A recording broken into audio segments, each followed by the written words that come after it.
What's up guys? Today on Lucky Crit, I wanted to discuss our hopes for the upcoming main series Fire Emblem title that will be on the Nintendo Switch. While we don't know very much at all about the game just yet, here's everything we're really hoping Intelligent Systems includes and does for the game and the series moving forward. Number 10. Less pricey DLC. Nintendo used to be completely opposed to the idea of including downloadable content, also known as DLC, in their games. However, in recent years, whether due to financial strain or a different marketing direction after seeing other companies pull it off successfully, they've opened up to the use of DLC, and in fact even more recently, it has become a very common trend in the games of most of their main IPs. Fire Emblem has had DLC since essentially 2009's Fire Emblem Shadow Dragon for the Nintendo DS, though that DLC was in the form of an online weapon shop and didn't cost any real money. In recent entries though, like 2017's Fire Emblem Echoes for the Nintendo 3DS, a lot of fans have found fault with Nintendo's usage and pricing of DLC. Hands down the biggest fault that fans found with Fire Emblem Echoes were its DLC practices. Buying the entire DLC Season Pass would set you back a whopping $45 US, even more than the cost of the base game itself. While I did feel that they did a great job of just including extra odds and ends in the DLC, I can certainly agree that for what you get out of it, it's quite pricey. Though some fans were disappointed with the inclusion of extra prologue chapters in the DLC and have said that they should have been included in the base game, when you actually sit down and think about it, these chapters just wouldn't have fit in the main game, and I don't think anyone would have wanted to start off the game with 5 different prologue chapters or be interrupted from their actual army throughout the game to play these one-off side story chapters, so I'm fine with these being DLC as well. Gold maps and EXP maps have always been something that they've had as DLC since Awakening, and even though these maps do cheapen the experience and the difficulty of the game, I'm personally okay with their inclusion. You don't really need them, and that's the best part. Echoes is a solid, full standalone game, and none of the DLC is really content that feels like it was just ripped out of it to sell back to players. It's all that excessive extra stuff, like the cherry on top of the ice cream sundae, that no one ever eats. But for Fire Emblem on the Switch, should they continue to go the DLC route, I do hope that at the very least they've learned their lesson about pricing from Echoes, and price the content more accordingly to be more affordable and fair to players and consumers. Number 9. Full voice acting. Take this! Fire Emblem Echoes came out of nowhere when it was announced earlier this year, and provided us with an incredibly high-quality Fire Emblem experience with an immense level of polish, and it was also the first game in the series to be just about entirely voiced. The voice acting was also top-notch, and it really helped nail the emotional connection the player felt with these characters, while simultaneously amping up the enemies, confrontations, and cutscenes in the game. Well, I'm glad it's not a low point. 2005's Path of Radiance for the GameCube was the first game in the series to have actual voice acting for cutscenes, and I certainly hope this will continue in this upcoming game, and go much further beyond that like they did with Echoes. It's certainly not easy to have everything voiced, including all the support conversations, and I do wonder if that took a toll on the overall amount of supports that they were able to include in the game, but I do hope it returns, and I hope along with the voice acting, we'll get a lot more supports like we're used to. There's only so far that they could have taken the little grunts and phrases that they had in Awakening and Fates, and I'd like to see the level of polish that they featured in Echoes continue throughout future entries. Number 8. A Lord who doesn't have blue hair. What is it with Intelligent Systems always giving the short end of the stick to the red-haired lords? I mean, who looks at Roy or Eliwood and says, oh wow, he's the best lord, and his stats are the best of them all too? I mean, Roy in Super Smash Bros. Melee was a much worse version of Marth. Such disrespect. We've already got Marth, Dad Marth, Kid Marth, Lance Marth, Country Marth, Buff Marth, and now Kid Icarus Marth. Do we really need another Marth? In all seriousness though, from the perspective of a new player, that's a lot of very similar Lord characters to have to remember and differentiate between. Personally, I like all or most of these characters for different reasons, and I'm glad that most of these exist, but come on, it's becoming a series trope, and there are just way too many at this point. We're long overdue for another red-haired lord, or honestly any other hair color. I'll take anything over blue. So Intelligent Systems, please don't make another blue-haired lord right now, and if you happen to give them blue hair and a sword again, I'm gonna riot in the street. Number 7. Online features making a comeback. Fire Emblem has always been a single-player strategy RPG at its core. Some would even argue that the online features introduced in recent entries were never quite implemented perfectly or didn't do anything for the overall gameplay experience. But in my personal opinion, leveling characters, learning skills, and getting really invested in your team is only further complemented by being able to battle other characters, friends, and take your experience beyond just the story mode. It gives an extra purpose to getting really great level ups, planning character pairs, passing down skills to children characters, and putting extra effort into your army. And on a powerful portable console like the Switch, online multiplayer or more advanced spot pass features could have an even bigger and better role in making it the best Fire Emblem title yet, and that's definitely what I hope we can expect from Fire Emblem on the Switch. Because if you're not going to go out of your way to make the best game you can, then what's the point?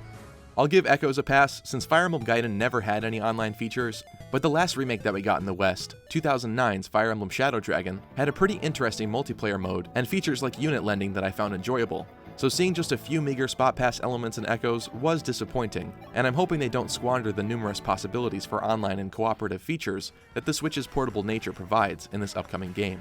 Now that would be disappointing. Number 6. Better Villains. While Echoes bucks the trend of recent, not-too-amazing villains that we've had within the past few main series games, Echoes is also a remake of the second ever Fire Emblem Gaiden, so it doesn't really count in that sense. However, new villains like Berkut and Fernand that were created for Echoes really upped the ante, and many fans really enjoyed these new additions to the classic Gaiden story. So Intelligent Systems seem to be back on track with their creation of enticing villain characters. Let's hope we can get some really cool antagonists in this upcoming game, and villains that go beyond good and evil stereotypes with their own legitimately believable ideologies who will really break the mold. While it's been a while since I played Path of Radiance and its sequel, 2007's Radiant Dawn for the Wii, the Black Knight was arguably one of my favorite Fire Emblem villains after playing those games, and for good reason.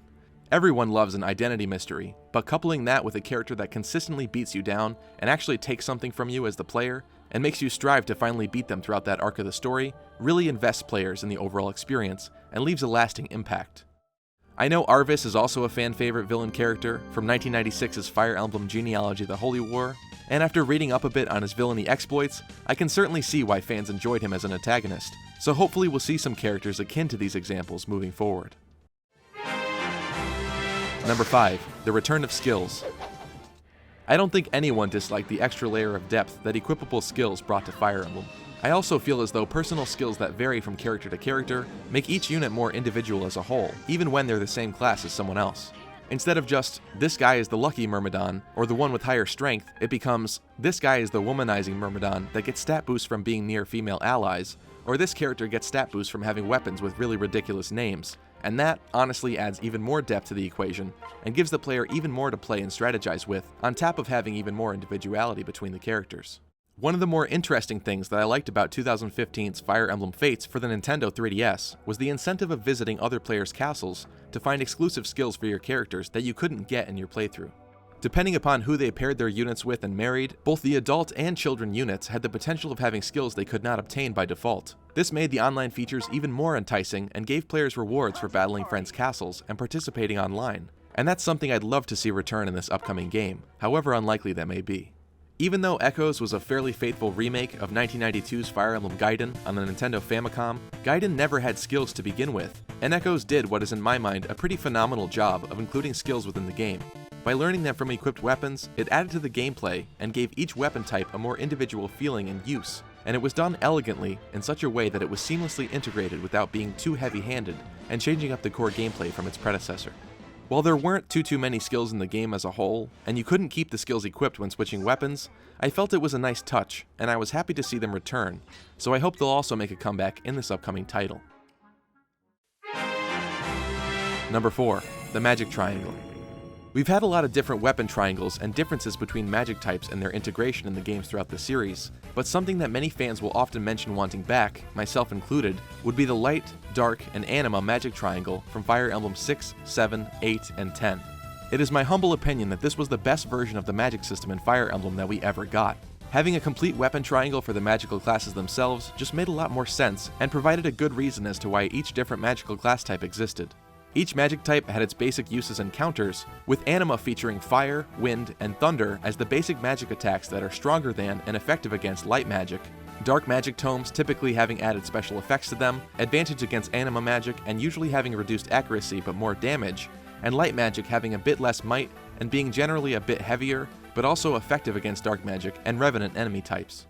Radiant Dawn, Fire Emblem 10, also took this a step further by combining the genealogy weapon triangle of fire beating wind, wind beating lightning, and lightning beating fire with the light, dark, and anima triangle for an even more expansive magic system. Games following these, however, deviated from this system, and since then we haven't really seen such an elaborate triangle between the different types of magic. This is likely because the Arcanian games didn't really feature light magic like Fire Emblem 6, 7, 8, and 10 did, and though Awakening is set thousands of years afterward, it still takes place in the same continent. By design, Gaiden was also incredibly different, featuring white and black magic, no spellbooks, and spells costing HP to cast, so naturally Echoes followed suit, and Fire Emblem Fates took its cues from Awakening, though it integrated magic into its own new weapon triangle between all the different weapon types. So we're definitely overdue for a change in the magic system, and I honestly can't think of a better system to jump back to than the classic magic triangle from some of our favorite Fire Emblem games that we grew up with. Number 3. A better story. Fire Emblem is not really popular or known for telling amazing stories, but that doesn't mean that it couldn't be if developers actually wanted to push the envelope and try out something new. Something that's happening a lot recently in other fantasy genres is the subversion of tropes and classic stereotypes that have been established, and the resulting stories that this subversion provides are stories that we find to be much more realistic and thrilling to experience. But instead of going that route, usually we're just given another run-of-the-mill, chosen hero saving his kingdom motif that doesn't push any boundaries or switch things up, and while a lot can still be done with that, the developers just haven't ever really taken it in an interesting direction. The last time we jumped to a brand new home console in the Fire Emblem series was when we got Fire Emblem Path of Radiance on the GameCube, and then its sequel, Radiant Dawn on the Wii. While these games may not be the greatest stories of all time, the progression of starting as a small mercenary band doing odd jobs to, well, you know what happens at the end of Radiant Dawn, really enticed me, and I liked that the world of Tellius felt a lot more fleshed out than the worlds of other entries in the Fire Emblem franchise. Aspects like racism against the half-human, half-animal Agoos, and the political deception and corruption within these characters and nations really provided that extra layer of detail and made the game feel just that much more realistic. We haven't really seen anything quite like that out of Fire Emblem since. So my hope is that for this upcoming Fire Emblem main series title on the Switch, the developers will at least kick it up a notch with their storytelling and come up with something new and interesting. A story with some real teeth to it. Or at least, one can hope. Just give us something new. I think the Dragon Final bosses could use a little break too, please. Number 2. Return of different objective maps. Another trend that I really hope will fall to the wayside as the franchise moves forward is generic map objectives. One of the more fun and interesting aspects to Path of Radiance and Radiant Dawn were the varied mission objectives. Whether routing the enemy, defending against hordes of enemies, holding a castle, or being given other specific objectives, the game was always being shaken up with its differing mission types, and this really provided a much better and more attention-grabbing gameplay experience overall. Fire Emblem Awakening is one of the worst offenders of this problem in recent years, with essentially every map in the game simply having the objective of routing the enemy, and Fate's Birthright follows this ideology too. That's boring. What happened to all the creative mission types? Heck, I'll even take some of those annoying chapters where you have to keep the suicidal and foolish NPCs alive to get the better rewards at the end. And I know Awakening had paralogs like this, but still, the main story was all route missions. Missions like that are how you keep the player on their toes and really solidify the gameplay, while you also continue to lure players into the storyline and get them attached and invested in the characters even more. Doing the same thing mission after mission and chapter after chapter is just boring. Intelligent systems, you're more creative than that. Number 1. Choices that matter. When Fire Emblem Fates, known as Fire Emblem If in Japan, was announced, the developers touted the fact that the player would now have to make choices integral to the overall story of the game. Upon the game trio's release though, the only actual choice the player got to make was basically choosing which side of the struggle to support. You either sided with the blatantly good guys, vowed to fix the bad guys from within, or and got most of the characters anyway. While this was still an interesting concept, and certainly a new take on the classic choice making the player has been presented with since the very first Fire Emblem game, I can't be the only one out there who was really hoping to have had to make actual choices throughout the entirety of the game.